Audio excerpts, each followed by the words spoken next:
ఈ యేసుక్రీస్తు వారి నామమున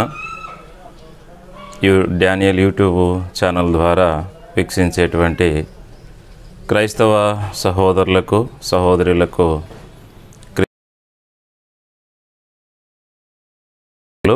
తెలియజేస్తూ ఉన్నాం. ఈ మునుపు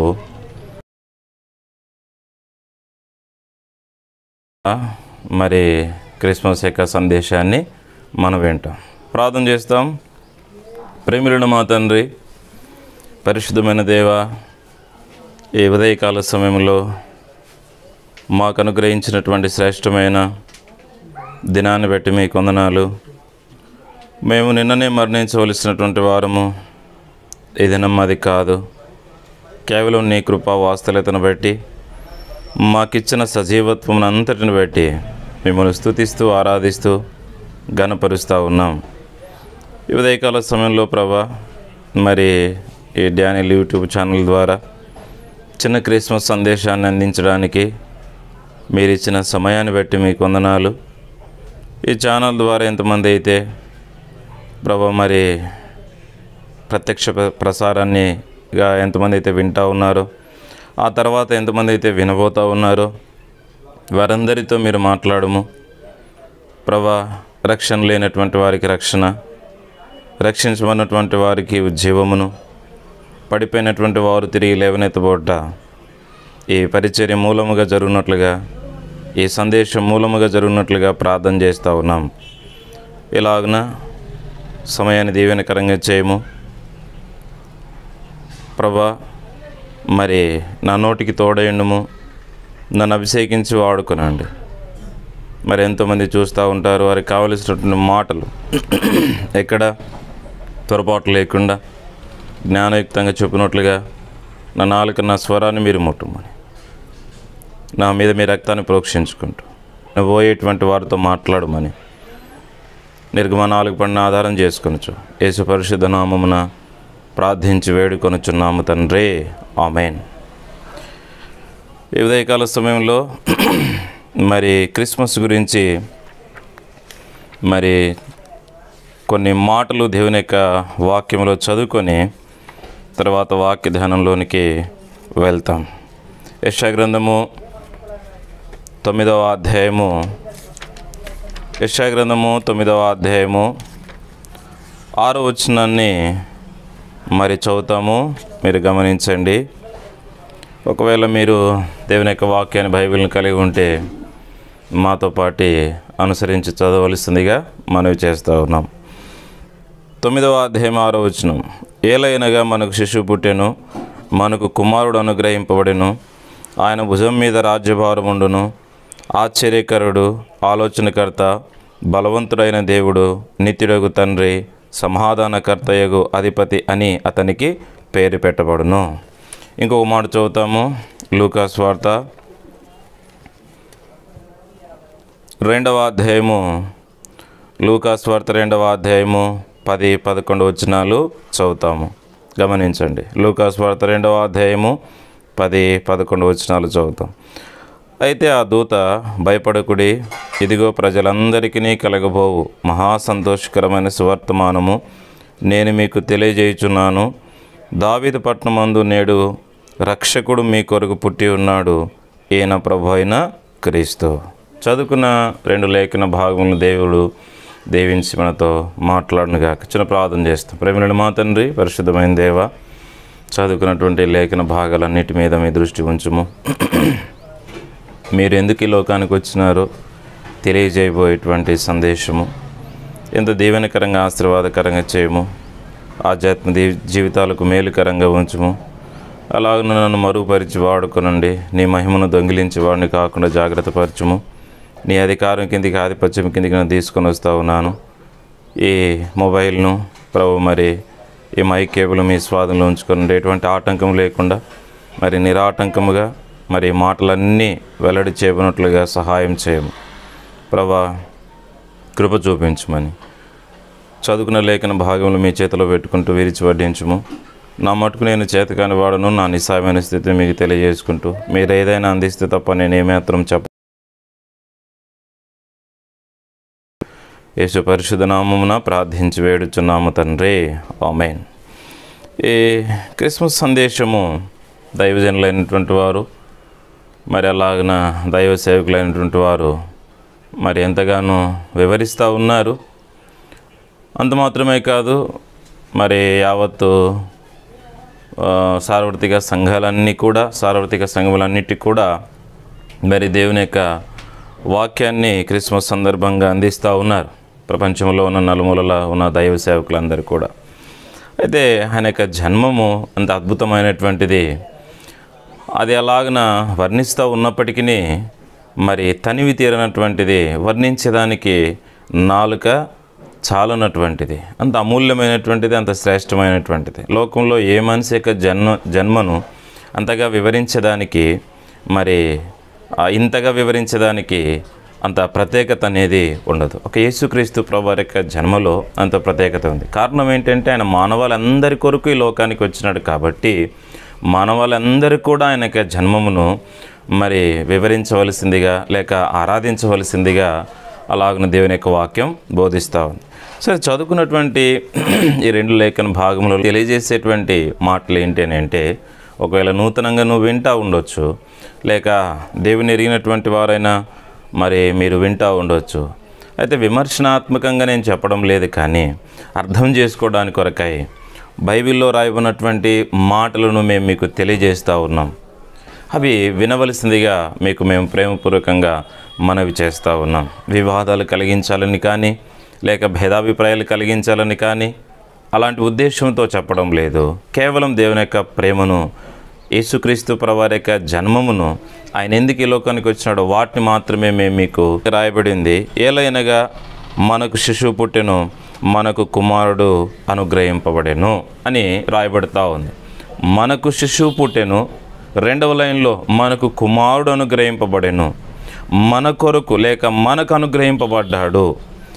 ఈ మాట కాస్త మనం ఆలోచించవలసిన వారంగా ఉన్నాం. ఎందుకు మన కొరకు ఎందుకు అనుగ్రహింపబడ్డాడు, లేక మన కొరకు ఆయన ఎందుకు ఈ లోకంలోనికి వచ్చినాడు అన్నటువంటి విషయాన్ని మనం గ్రహించాలి. ఇకపోతే రెండవ విషయంలో మనం గమనిస్తే ఆయన యొక్క పుట్టు గురించి మన కొరకు అనుగ్రహింపబడినటువంటి విధానం 2వ అధ్యాయం లూకాసు వార్తలో 10-11 వచనాలలో చదువుతూ వచ్చినాం. ఆయన ఎలాగ జన్మిస్తూ వచ్చినాడో పై భాగాల్లో రాయబడింది. అలాగన 10-11 వచనాలలో చూస్తే మరి ప్రజలందరికీ కలగబో మహా సంతోషకరమైన సువర్తమానమును నేను మీకు తెలియజేస్తూ ఉన్నాను. ఇది ప్రజలందరికీ కలగబోయేటువంటి మహా సంతోషకరమైన సువర్తమానం. 11వ వచనం రాయబడింది, దావీదు పట్టణమందు నేడు రక్షకుడు మీ కొరకు పుట్టి ఉన్నాడు. అది మన కొరకు పుట్టి ఉన్నాడు. ఎందుకు మన కొరకు ఆయన ఎందుకు అనుగ్రహింపబడ్డాడు, మన కొరకు ఆయన ఎందుకు ఈ లోకానికి వచ్చినాడు, లేక జన్మించినాడు, పుట్టినాడు అన్న విషయాన్ని మనము గమనించవలసిన వారంగా ఉన్నాం. కాబట్టి ఆయన ఎందుకు ఈ లోకానికి వచ్చినాడో తెలియజేసేటువంటి విధానమే క్రిస్మస్. ఇకపోతే దైవజనుల ద్వారా మనం వింటున్నాము, వినబోతాము కూడా. అయితే ప్రభు నాకు ఇచ్చినటువంటి తలంపులు ఈ ఉదయకాల సమయంలో తెలియజేయబోతా ఉన్నాను. పోతే ఇక్కడ మనం గమనించాల్సిన విషయము, మీ కొరకు పుట్టి ఉన్నాడు. అయితే మన కొరకు ఎందుకు పుట్టినాడు ఈ లోకానికి? మన అందరి కొరకు రావాల్సిన అవసరం ఏముంది? 10వ వచనంలో మనం గమనిస్తే ప్రజలందరికీ కలగబోయే మహా సంతోషకరమైన సువర్తమానం. ఎవరన్నా ఒక వ్యక్తి ఈ లోకంలో జన్మించినాడంటే వాళ్ళ యొక్క కుటుంబ సభ్యులకు మాత్రమే సంతోషం ఉంటుంది. అది కూడా ద్వేషము, ప్రేమ లేనటువంటి వారికి వారసుడు పుట్టినాడు అని అంటే రక్త సంబంధికులకు చాలా మరి ద్వేషం, ఒకలాంటి దుఃఖం అనేది కలుగుతుంది. ఆ వ్యక్తికి కుమారుడు కలగకపోయిందంటే ఆ వ్యక్తి యొక్క ఆస్తికి నా కుమారుడే వారసుడేటువంటి వాడు కదా అని దురాలోచన చేసేటువంటి వారుగా ఉంటారు. అది ఈ లోకంలో ఈ భూ సంబంధమైన వ్యక్తుల యొక్క జననము గురించి అలాగనే మనం భావించే వారంగా ఉంటాం. అయితే ప్రభు యొక్క జన్మం గురించి మనం ఆలోచన చేస్తే ఇది ఒక కుటుంబానికి మాత్రమే కాదు, ఒక గ్రామానికి మాత్రమే కాదు, ఒక రాష్ట్రానికి మాత్రమే కాదు, యావత్ ప్రపంచంలో ఉన్నటువంటి ప్రజలందరికీ కలగబోయేటువంటి మహా సంతోషకరమైన సువర్తమానం. కాబట్టి ఈ ఉదయకాల సమయము ఆ సంతోషకరమైన సువర్తమానంలో నుండే ప్రభు కొన్ని 2 తలంపులు మనకు ఇవ్వబోతా ఉన్నాడు. ఇక్కడ మనం గమనించినట్లయితే మన కొరకు లేక యెషయా గ్రంథం మనం చదివినట్లయితే మరి రాయబడింది, మనకు కుమారుడు అనుగ్రహింపబడ్డాడు. దేని కొరకు ఆయన అనుగ్రహింపబడ్డాడు అని ముందుకు వెళ్తే ప్రియులారా, మనం గమనించాల్సిన విషయం ఏంటంటే మానవుడు దేవుని యొక్క అనుగ్రహము పొందలేనటువంటి వాడుగా ఉన్నాడు.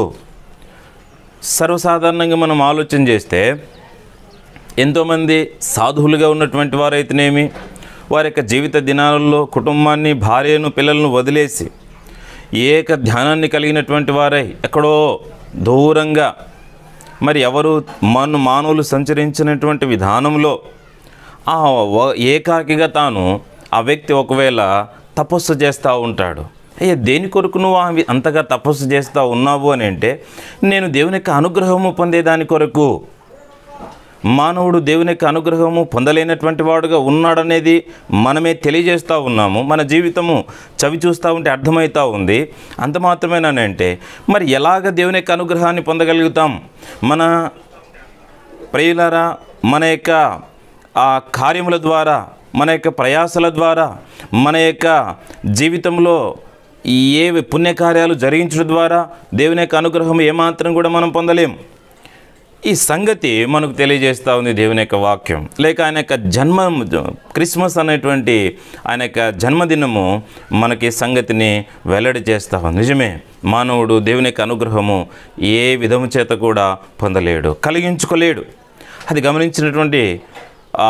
గమనించాలని ప్రభు మనకు తెలియజేస్తూ, అది ఎరిగినటువంటి దేవాది దేవుడు ఆయనను అనగా ప్రభువైన యేసుక్రీస్తు వారిని ఈ లోకానికి పంపించినాడు. తద్వారా మనం దేవుని యొక్క అనుగ్రహాన్ని పొందగలుగుతూ ఉన్నాం. దాని కొరకే మీ కొరకు ఈయన పుట్టినాడు అని రాయబడుతూ ఉంది. మన కొరకు ఎందుకు పుట్టాలా? దేవుని యొక్క అనుగ్రహం మానవుడు పొందుట కొరకై ఆయన ఈ లోకంలో జన్మించినాడు. కాబట్టి మీ కొరకు అనుగ్రహింపబడ్డాడు అని స్పష్టంగా రాయబడుతూ ఉంది. మీ కొరకు అనుగ్రహింపబడ్డాడు, మీ కొరకు అనుగ్రహింపబడ్డాడు. నిజమే, వినేటువంటి నీ కొరకు మరి ప్రభువైన యేసుక్రీస్తు వారు అనుగ్రహింపబడ్డాడు.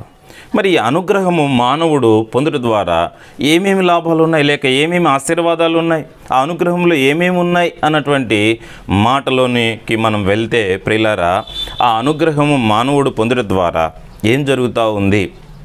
ఇదే లేక దేని కొరకు దేవుని యొక్క అనుగ్రహం మానవుడు పొందాలా అని అంటే, యోహాను సువార్త 3వ అధ్యాయము 16వ వచనంలో ఒక మాట రాయబడింది, చదువుతాం. యోహాను సువార్త 3వ అధ్యాయము 16వ వచనం తీసింటే చదవండి.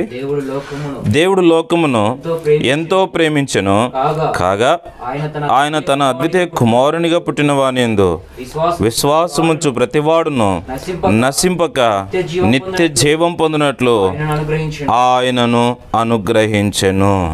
గమనించినారా? దేని కొరకు యేసుక్రీస్తు ప్రభువారిని మన కొరకు అనుగ్రహించినాడు అని అంటే, నిత్య జీవం పొందుట కొరకై. మానవుడు దేని కొరకు దేవుని యొక్క అనుగ్రహము పొందాలి అని అంటే, నిత్య జీవం పొందుట కొరకై, నిత్య జీవంలో ప్రవేశించుట కొరకై. దేవుని యొక్క అనుగ్రహం లేనిది మానవుడు కూడా దేవుని ద్వారా వచ్చేటువంటి ఆశీర్వాదాలు అయితేనేమి, దేవుని యొక్క రాజ్యంలో లేక నిత్య జీవముననేది పొందలేడు. పోతే ఇక్కడ మనం గమనించాల్సిన విషయము, ఆ దేవుని యొక్క అనుగ్రహంలో నిత్య జీవం మాత్రమే కాదు, ఆయన యొక్క ప్రేమను కూడా లోకానికి పరిచయం చేస్తూ ఉంది. నిజమే, యేసు ప్రభువారు ఈ లోకానికి రావడం ద్వారా తండ్రి యొక్క ప్రేమ లోకానికి పరిచయం చేయబడుతూ ఉంది. అది ఎరగనటువంటి వారై మరి క్రైస్తవ విరోధులైతేనేమి, మతోన్మాదులైతేనేమి రకరకాలైనటువంటి మరి పరిస్థితులను విపరీతంగా నష్టాన్ని కలగజేస్తూ ఉంటున్నారు. కేవలం దేవుని యొక్క ప్రేమను పరిచయం చేస్తూ ఉన్నాడే తప్ప ద్వేషాన్ని మరి పెంచడం లేదు కదా. దేవుని యొక్క ప్రేమను పరిచయం చేస్తూ మానవుల్లో ద్వేషమును, చెడుతనాన్ని తొలగిస్తూ ఉన్నాడే. దాన్ని ఓర్చుకోలేనటువంటి వారుగా ఉన్నారు.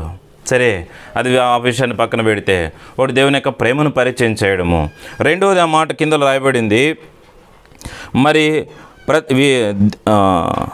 ఆయన తన అద్వితీయ కుమారునిగా పుట్టిన వాని విశ్వాసముంచు ప్రతివాడును నశింపక. ఈ నశించడము అనేది మనం చూస్తే దేవుని యొక్క జీవములో నుండి వేరు చేయబడ్డాం.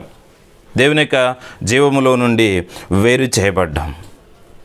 లేకపోతే దేవుని యొక్క దీర్ఘశాంతాన్ని మనకు జ్ఞాపకం చేస్తూ ఉంది. 2 పేతురు రాష్ట్ర పత్రిక 3వ అధ్యాయంలో 9వ వచనంలో రాయబడింది, ఎవ్వరే కానీ నశించడం ఆయనకి ఇష్టం లేదు.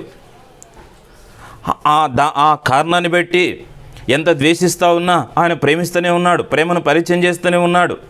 నువ్వు నశించడం తనకి ఇష్టం లేదు కాబట్టి, మారుమనసు పొందడము తనకి ఇష్టం కాబట్టి, నా ఎడల దీర్ఘశాంతాన్ని కలిగినటువంటి వాడై తన యొక్క మనకు ఒక అవకాశాన్ని ఇచ్చినట్లుగా, లేక మనం తెలుసుకోవడానికి ఈ అనుగ్రహము మనకు ఆ కుమారుని ద్వారా, లేక ఆ కుమారుణ్ణి మన కొరకు అనుగ్రహింపబడినటువంటి వాడుగా మనం చూస్తూ ఉన్నాం. ఆయన దీర్ఘశాంతాన్ని, ఆయన ప్రేమను తెలుసుకోవడానికి కొరకై మనకు ఒక అవకాశాన్ని ఇస్తూ ఉంటున్నాడు. ఉదయకాల సమయంలో క్రిస్మస్ సందేశం ద్వారా నీకు ప్రభు అవకాశం ఇస్తూ ఉన్నాడు. తిరిగి మార్పు పొందేదాని కొరకై, మారు మనసు పొందేదాని కొరకై, నువ్వు తిరిగి లేవనెత్తబోట కొరకై, తిరిగి క్రీస్తు కొరకై జీవించడం కొరకై, తన యొక్క మహిమార్థమైన జీవితాన్ని చక్కదిద్దుకునే దాని కొరకై ప్రభు నీకు అవకాశం ఇస్తూ ఉన్నాడు. నీకు తెలుసుకోవాలని సమయం ఇస్తూ ఉంటున్నాడు. కాబట్టి తెలుసుకోకుండా మూర్ఖంగా ప్రవర్తించొద్దు, ఆయనను తృణీకరించకూడదు, ఆయన దీర్ఘశాంతాన్ని మరి త్రోసివేయద్దని ప్రభు నీకు తెలియజేస్తూ ఉన్నాడు. కాబట్టి ఆయన యొక్క అనుగ్రహంలో ఆ ప్రేమను, ఆయన యొక్క దీర్ఘశాంతాన్ని, తండ్రి యొక్క ఆ వాస్తవ్యతను మనకు పరిచయం చేస్తున్నాడు. దాని కొరకే ఈ లోకానికి ఆయన జన్మించినాడు. దాని కొరకే మనకు కుమారుడుగా అనుగ్రహింపబడతా వచ్చినాడు. ఆయన యొక్క అనుగ్రహంలో ఈ రెండు, ఆయన ప్రేమను తెలియజేస్తూ, ఆయన దీర్ఘశాంతాన్ని తెలియజేస్తూ, ఆ తర్వాత మనం గమనించినట్లయితే నిత్య జీవం పొందుట కొరకై ఆయన యొక్క అనుగ్రహము మనకు అవసరమైంది. మన కొరకే అనుగ్రహింపబడినాన్ని చెప్తా ఉన్నప్పుడు మనం ఆ నిత్య జీవం పొందుట కొరకై, చాలామందిని మనం చూస్తే నిత్య జీవం కొరకై, పుణ్యము కొరకై, స్వర్గము కొరకై ఎన్నెన్నో ప్రయాసలు పడుతూ ఉంటారు. లేదు, నువ్వే ప్రయాస పడాల్సిన అవసరం లే. నువ్వున్న ఫలముగా నీవు దేవుని యొక్క వాక్యాన్ని ఎరిగినటువంటి వాడవైతే, క్రీస్తుని ఎరిగినటువంటి వాడవైతే, ఆయన యందు నీ విశ్వాసం ఉంచడం ద్వారా నీవు నిత్య జీవం పొందేటువంటి వారంగా మనం ఉంటున్నాం. దాని కొరకై ఈ అనుగ్రహము మనకు అవసరము. దాని కొరకే మన కొరకు ఆయన అనుగ్రహింపబడినటువంటి వాడుగా మనము మరి దేవుని యొక్క వాక్యాన్ని తెలుసుకుంటా ఉన్నాం. పోతే ఈ నిత్య జీవం అనేది మనం విశ్వాసం ఉంచడం ద్వారా జరుగుతూ ఉంది. నిజంగా నువ్వు దేని ఎందైనా నమ్మకం ఉంచేదానికి అది నమ్మదగినటువంటిదే కాదా అని మనం ఆలోచన చేస్తాం. అయితే ఈ యేసుక్రీస్తు ప్రభువారి యందు నువ్వు నమ్మకం ఉంచాలి, అనగా విశ్వాసం ఉంచడం ద్వారా నిత్య జీవం పొందుతూ ఉంటున్నావు. ప్రియులారా, మనం నమ్మకం ఉంచదగినటువంటి వ్యక్తి ఎవరైనా ఉన్నారా లోకంలో అంటే ఎవరు లేరు. ఉదాహరణకు మనం చూస్తూ ఉంటాం యవనస్తుల జీవితాలలో, ఆ అమ్మాయిని నమ్మి ఈ వ్యక్తి శాపమును కొని తెచ్చుకున్నాడు, మరణించినాడు. ఆ వ్యక్తిని నమ్మి ఈ వ్యక్తి మోసపోయినటువంటి వాడుగా మనం చూస్తూ ఉంటున్నాం. ఇక ఏ వ్యక్తి ఎందు మనం నమ్మకం ఉంచాలా, దేని ఎందు నమ్మకం ఉంచాలా? నువ్వు నమ్మకం ఉంచేదాని కొరకై క్రీస్తును అనుగ్రహించినాడు. ఎరుగుదువా? ఆ క్రిస్మస్ సందేశం అనేది నీకు తెలియజేయబడతా ఉంది. ఏవేవో వేటి ఎందు నమ్మకం ఉంచినావు నువ్వు. ఈ రోజైనా క్రీస్తు ఎందు నమ్మకం ఉంచు. యోహాను సువార్త 5:24 రాయబడింది, నన్ను పంపిన వాని యందు నా మాట విని, చదవండి ఆ మాట, నా మాట విని నన్ను పంపిన వాని యందు విశ్వాసముంచువాడు నిత్య జీవము కలిగినటువంటి వాడు. నా మాట విని, దేవుని మాట వినడం ద్వారా నీకు విశ్వాసం కలుగుతుంది. కాబట్టి నీ యొక్క నమ్మకం అనేది డబ్బు మీద, శరీర సంబంధమైనటువంటి బలం మీద, వాటి మీద నువ్వు ఉంచుకుంటే నిత్య జీవం పొందలేవు. క్రీస్తు మీద నీ నమ్మకం ఉంచుకోవాలా. ఇంతకాలం ఏవేవో నమ్మినావు, మనశ్శాంతి లేదు, నెమ్మది లేదు, సమాధానం లేదు. ఈ దినం ఈ సందేశం ద్వారా క్రీస్తు యందు నువ్వు నమ్మకం ఉంచు. నీ డబ్బు మీద నువ్వు నమ్మకం ఉంచితే నిత్య జీవం పొందుకోలేవు. నీ యొక్క కార్యకలాపాల మీద నువ్వు నమ్మకం ఉంచితే నిత్య జీవం పొందుకోలేవు. నీ జ్ఞానం మీద నువ్వు నమ్మకం ఉంచితే నిత్య జీవం పొందుకోలేవు. కాబట్టి ఆ సంగతి దేవుడు మనకు తెలియజేస్తూ ఉంటున్నాడు, తెలుసుకోవడానికి కొరకాయ. కాబట్టి మొదటిగా మనము గమనించాల్సిన మాట, ఆయన మన కొరకు అనుగ్రహింపబడ్డాడు. ఈ అనుగ్రహంలో ఏముంది, లేక ఎందుకు మనం అనుగ్రహింపబడ్డా, మనకు దేవుని యొక్క అనుగ్రహం ఎందుకని అంటే నిత్య జీవం పొందుట కొరకాయ. ఆ నిత్య జీవం ఒకటి. రెండవది, దేవుని యొక్క అనుగ్రహము మానవుని యొక్క జీవితాలలో సమాధానాన్ని నెలకొల్పుతూ ఉంటున్నది. అబ్రహాము అన్నటువంటి ఒక భక్తుడు దేవుని వాక్యంలో రాయబెడతా ఉన్నాడు ఆదికాండంలో. ఆ పక్కన ఆయన దగ్గర ఉన్నటువంటి ఒక విశ్వాస, లేక ఎలియాజర్ అన్నటువంటి దాసుడు మనకు బాగా తెలుసు. అక్కడ ఆయన ప్రార్థన చేస్తే ఆ ప్రార్థనలో పలికినటువంటి పదాలు మనం గమనించినట్లయితే ఒక పదాన్ని పలుకుతాడు, నా యజమానుని మీద నువ్వు అనుగ్రహము చూపించినావు. కుటుంబము సమాధానం, కుటుంబంలో సమాధానం నెలకొల్పేటువంటి ఈ అనుగ్రహం, దాని కొరకు మనకు ఆ సమాధానాన్ని మన కుటుంబంలో అనుగ్రహించడం కొరకై ఆయన మన కొరకు అనుగ్రహింపనటువంటి వాడుగా మనం చూస్తూ ఉన్నాం, సమాధానం పొందుట కొరకై.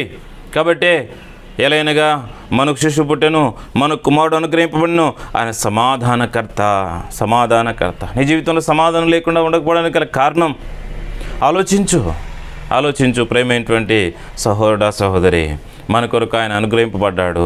మనము నిత్య జీవం పొందుట కొరకై, దేవుని ప్రేమను తెలుసుకుంట కొరకై మన కొరకు ఆయన అనుగ్రహింపబడ్డాడు.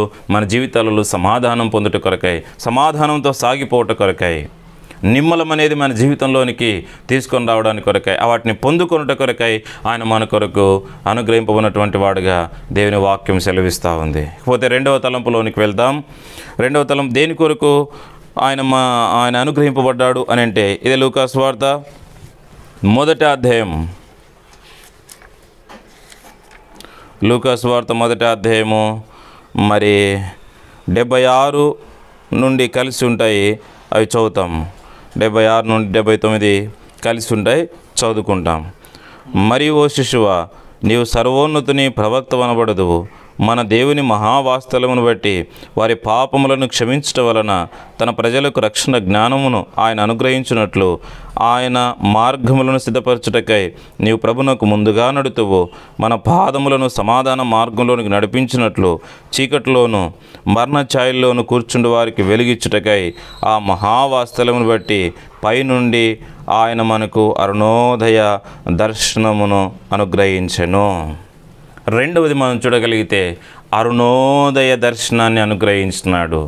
అరుణోదయ దర్శనం ఇది మహా భక్తుడైనటువంటి ఆయన నోటి నుండి వచ్చిన ప్రవచనం.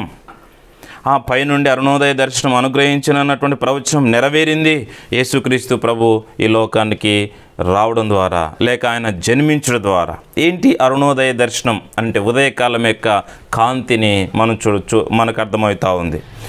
ఆ దర్శనాన్ని, ఆ అరుణోదయం లేక వెలుగు పై వచనంలో రాయబడింది, వెలుగిచ్చుటకై ఆ మహావాత్సల్యమును బట్టి పైనుండి ఆయన మనకు అరుణోదయ దర్శనమును మనకు అనుగ్రహించినాడు. రెండవది, ఆయనకు అనుగ్రహంలో ఏముంది అని అంటే వెలుగు అనేది ఉంది. ప్రియులారా, మనం గమనించినట్లయితే మరి యేసుప్రభువారిని కానీ ఆయన ప్రేమను కానీ ఎంతమంది ద్వేషించేటువంటి వారు ఉంటున్నారు. ఉదాహరణకు మనం ఎందుకు ద్వేషిస్తూ ఉన్నాం అర్థం చేసుకోవడానికి ఒక మాట నేను వాడతాను. వెలుగు అనేది ఒక కులానికి మాత్రమే ఉండేది కాదు, వెలుగు అనేది ఒక జాతికి మాత్రమే ఉండేది కాదు, ధనికునికి మాత్రమే ఉండేది కాదు, దరిద్రునికి కూడా వెలుగుంది.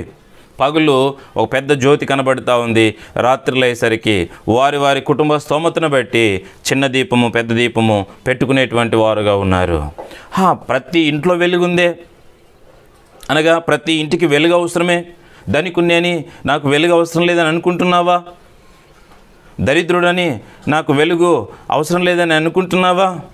ప్రియులారా, ఈ వెలుగిచ్చుటకై ఆయన లోకానికి మరి వచ్చినాడు, లేక ఆయనకు అనుగ్రహంలో మనకు వెలుగు అనేది ఇవ్వబడింది. వెలుగును పొందుకోవాలా. దేవుని వాక్యం రాయబడింది, నీ వెలుగును పొంది ఏమేమి వెలుగును చూస్తున్నాము. 118వ కీర్తనలో రాయబడింది. 27వ వచనం చదవండి. 118, 27వ వచనం. యెహోవాయే దేవుడు, ఆయన మనకు వెలుగును అనుగ్రహించున్నాడు. ఎందుకు వెలుగును అనుగ్రహించున్నాడు అని మనం ఆలోచన చేస్తే ఇది మనకి ఎంత అవసరం, ఇది మన జీవితాలకు ఎంత అవసరం వెలుగు. చూడండి, మనం గమనించినట్లయితే ఈ ఇంటిని వెలిగించేటువంటి వెలుగు ఉంది. కానీ యోహాను సువార్త 1వ అధ్యాయంలో రాయబడింది ఈ విధంగా, నేను వెలుగునని చెప్తూ వెలుగు లోకంలోనికి వచ్చి ప్రతి మనిషిని వెలిగిస్తూ ఉంది అని రాయబడుతూ ఉంది దేవుని యొక్క వాక్యంలో. చదవండి, యోహాను సువార్త 1వ అధ్యాయం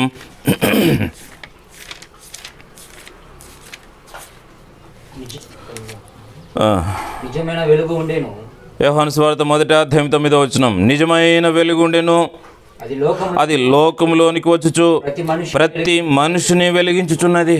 ఎందుకు మానవుని కొరకు దేవుడు వెలుగును అనుగ్రహించాడంటే లోకంలో ఉన్నటువంటి వెలుగును ఇంటిని మాత్రం వెలిగిస్తూ ఉంది, ఒక ఫ్యాక్టరీని మాత్రం వెలిగిస్తూ ఉంది, ఒక దేవాలయాన్ని వెలిగిస్తూ ఉంది, ఆసుపత్రిని వెలిగిస్తూ ఉంది, హాస్టల్స్ని వెలిగిస్తూ ఉంది. అయితే మానవుని యొక్క జీవితాన్ని, అంతరంగాన్ని, తలంపులను వెలిగించేటువంటి వెలుగు లేదు ఈ లోకంలో.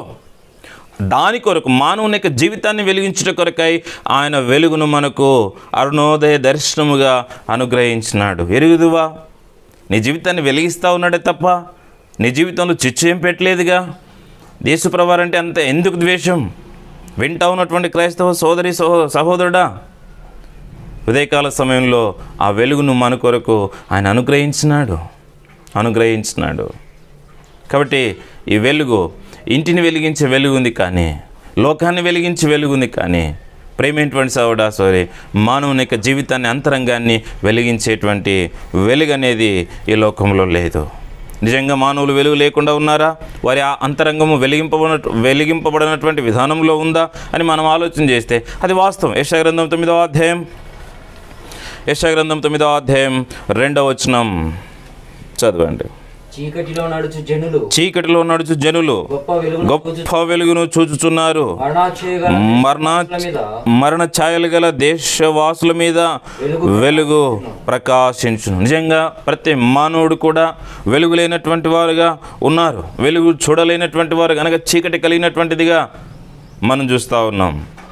పోతే దేశ నివాసులందరూ కూడా అలాగే ఉన్నారు అని దేవుని వాక్యం సెలవిస్తూ ఉంది.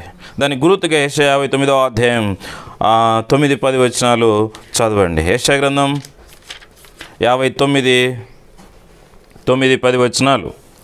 కావున న్యాయం మాకు దూరంగా ఉన్నది, నీతి మమ్మల్ని కలుసుకుంటలేదు. వెలుగు కొరకు మేము కనిపెట్టుచున్నాము, కానీ చీకటియే ప్రాప్తించుచును. ప్రకాశం కొరకు ఎదురు చూచుచున్నాము, కానీ అంధకారంలోనే నడుచుచున్నాము. గోడ కొరకు గుడ్డి వారి వలె తడువులాడుచున్నాము, కన్నులు లేని వారి వలె తడువులాడుచున్నాము. సంధ్య చీకటి ఎందువలనే మధ్యాహ్న కాలమున కాలు జారిపడుచున్నాము. బాగుగా బ్రతుకుచున్న వారిలో నుండి చచ్చిన వారి వలె ఉన్నాం.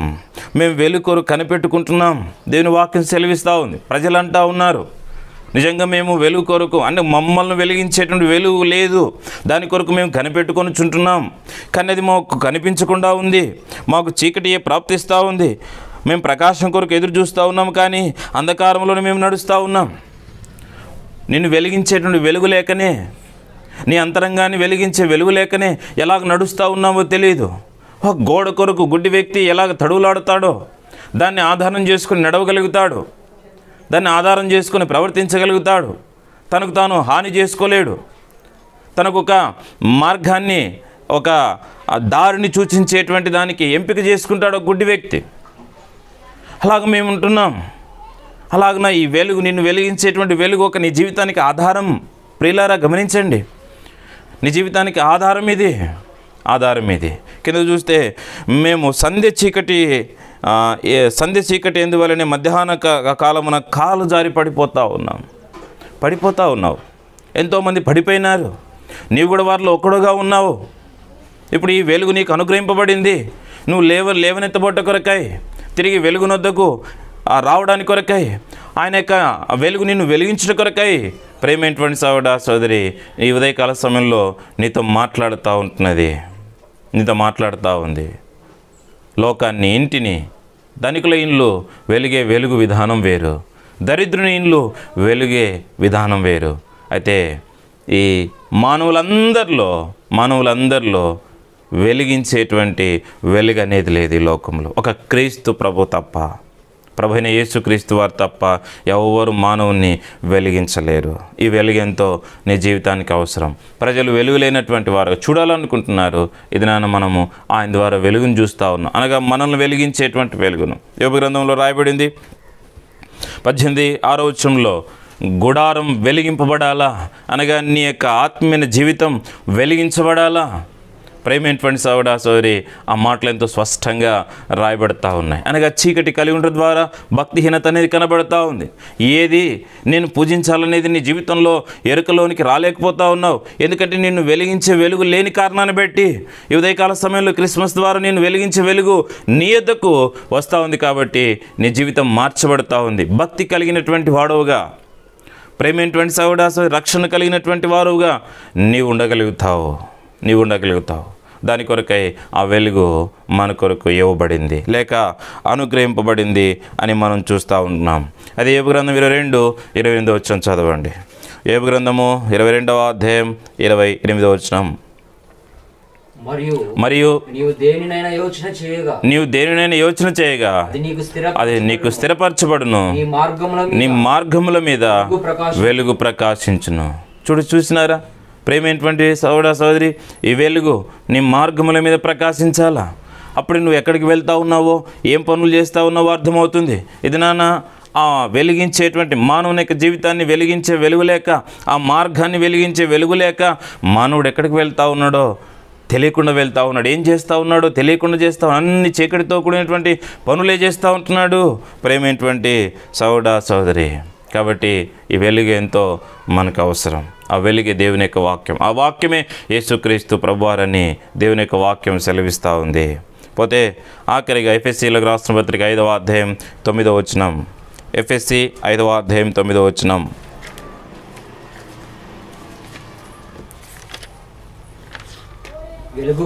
వెలుగు ఫలము సమస్త విధములైన మంచితనము, నీతి, సత్యమును వాటిలో కనబడుచున్నది. వెలుగు యొక్క ఫలం ఏంటి అని ఆలోచన చేస్తే ప్రేమేంటువంటి సోదరా సోదరి, సమస్త విధములైన మంచితనము, నీతి, సత్యమును వాటిలో కనబడుతూ ఉంది. నిన్ను వెలిగించే వెలుగు లేకనే మంచితనం అనేది నీ జీవితంలో లేదు. ఇది నాన్న ప్రభువైన యేసుక్రీస్తు వారు జన్మించడం ద్వారా నిన్ను వెలిగించే వెలుగు వచ్చింది కాబట్టి మనలో మంచితనం అనేది తీసుకొని వస్తూ ఉన్నాడు. ఆ మంచితనం అనేది మానవుని యొక్క జీవితంలో ఉంచినాడే కానీ భేదాభిప్రాయాలు కలిగించాలని కాదు. ప్రేమేంటువంటి సోదరా సోదరి, ఈ వెలుగు యొక్క ఫలం సమస్త విధములైన మంచితనం. ఈ వెలుగు నీకు కావాలనా? నీ కుటుంబంలో ఉదయించాలా, నీ కుటుంబం మీద ప్రకాశించాలి, నీ గుడారంలో ప్రకాశించాలి, నీ మార్గముల మీద ప్రకాశించాలని ప్రభు తేట తెల్లగా నీకు సెలవిస్తూ ఉంటున్నాడు. ఇది మంచి వెలుగు. ఇక ఆఖరిగా 2వ పేతురు రాసిన పత్రిక 1వ అధ్యాయం 9వ వచనం. 2వ పేతురు 1వ అధ్యాయం 9వ వచనం.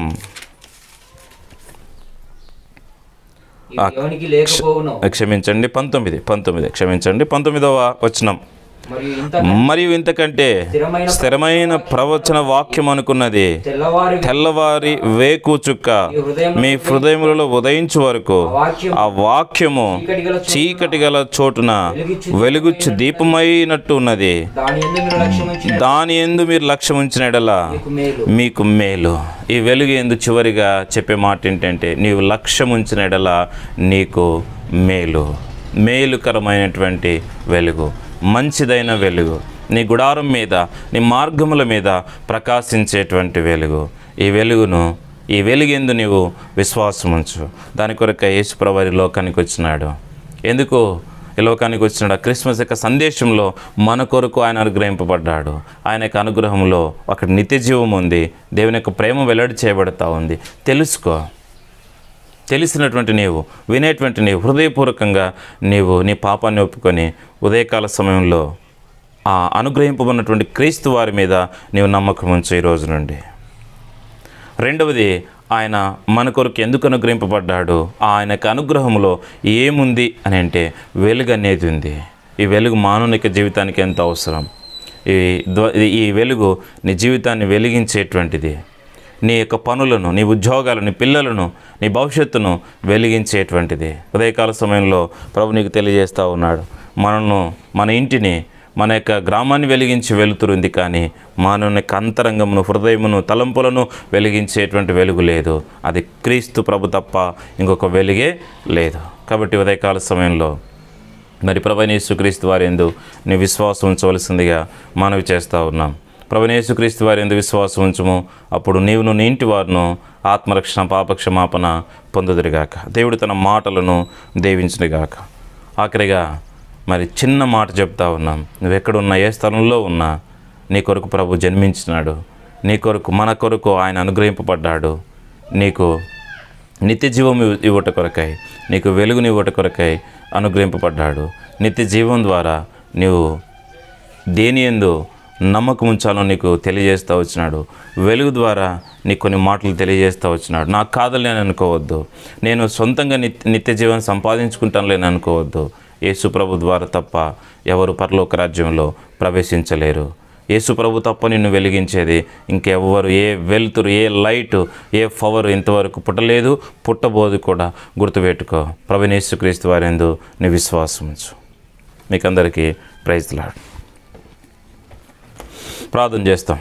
ప్రేమమైన మా తండ్రి, పరిశుద్ధమైన దేవా, ఈ ఉదయకాల సమయంలో మరి క్రిస్మస్ సందేశాన్ని ఇవ్వట కొరకై మీరు ఇచ్చినటువంటి సమయాన్ని బట్టి మీకు వందనాలు. మరి ఎంతమంది అయితే ఈ లైవ్ ద్వారా వింటూ వచ్చినారో ప్రభా, ఒక్కరితోనైనా మీరు మాట్లాడమని మేము ఆశిస్తూ ప్రార్థన చేస్తూ ఉన్నాం. ఈ లోకానికి మీరు ఎందుకు వచ్చినారో ఒకరి ద్వారానైనా మీరు తెలియజేయబడాలని, వారి రక్షణ మూలముగా, మారుమనసు మూలముగా తెలియజేయబడాలని ఆశిస్తూ ప్రార్థన చేస్తూ ఉంటున్నాం. కాబట్టి ఈ చిన్న సందేశమును మీరు దీవించుము. రక్షించబడినటువంటి వారికి ఆశీర్వాదకరంగా, మేలుకరంగా ఉంచుము. రక్షణ లేనటువంటి వారికి మేలుకరంగా, మారుమనసు పొందినట్లుగా, రక్షణకరంగా వారికి ఉంచుతారమ్మని ప్రార్థన చేస్తూ యేసు పరిశుద్ధమైన నామమున ఇలాగున ఈ భారాన్ని ఇచ్చినటువంటి సో డానియేల్ కొరకు ప్రార్థన చేస్తూ ఉన్నాం.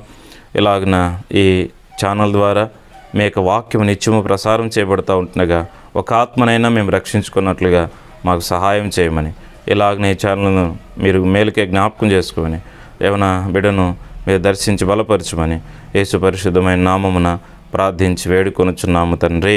ఆమేన్. తండ్రి అనే దేవుని దయ, మన ప్రభు రక్షకుడైన యేసుక్రీస్తు వారి కృప, పరిశుద్ధ ఆత్మిక అన్యోన్యమైన సహవాసం ఇక్కడ చేయమనుకును సార్వత్రిక సంఘంలో ఉన్న పరిశుద్ధులందరికీ ఇప్పుడు ఎల్లప్పుడూ సదాకాలము తోడైండునుగాక.